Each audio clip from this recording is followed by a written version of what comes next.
Ayun guys, magandang tanghali po ulit sa inyong lahat. Nandito pa rin po tayo sa isang property kung saan makikita po natin yung binebenta po rito. Bali, ito po yung property. Yan. May along cemented road. Ayun. Hay muna kayo mga buddy. Ayan. Wala po dito sa may poste na to.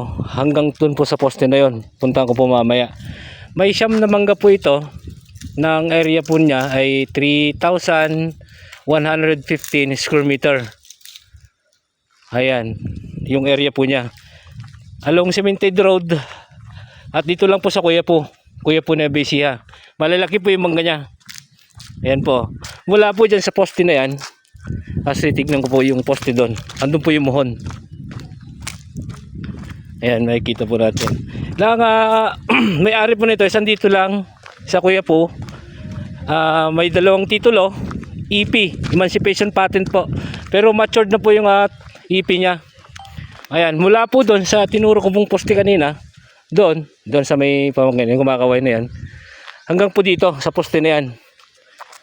Ayan. Andito po yung muhon niya. Ayan po.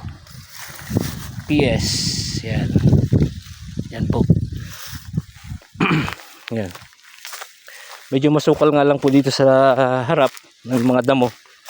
Ayan po yung mga mangga niya.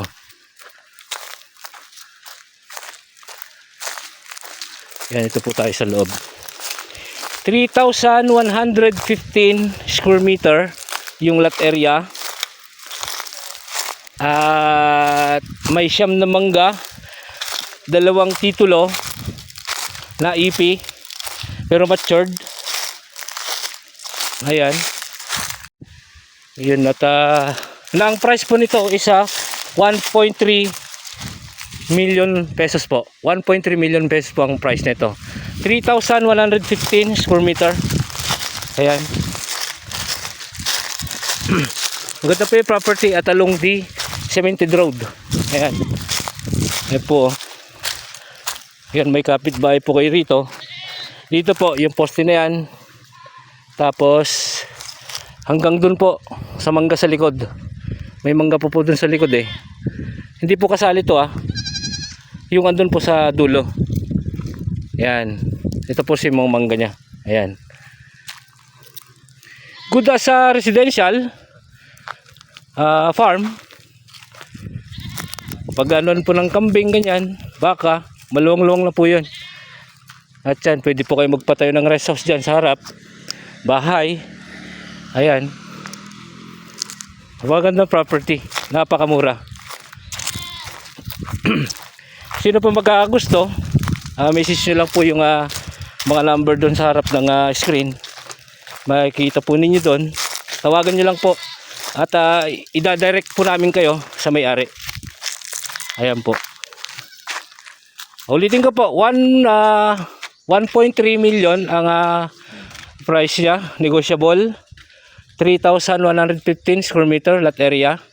At Kuya po Nueva Ecija po. Along cemented road. 5 minutes drive town proper. Sikat na Armandos, andin lang po sa may labasan. 2 minutes drive sa provincial road. Sir Mata. Andin lang po sa likod yung Sir Mata. Ayan.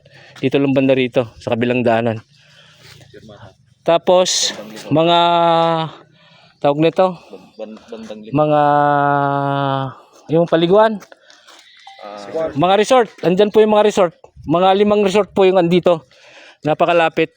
Pwede rin pong gawing resort ito kasi maluwang naman po yung frontage niya.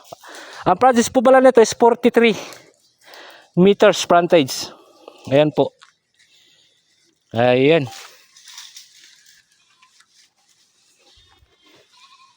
Sige po, maraming salamat. Until my next video, Mr. Excitement Vlog. Salamat po.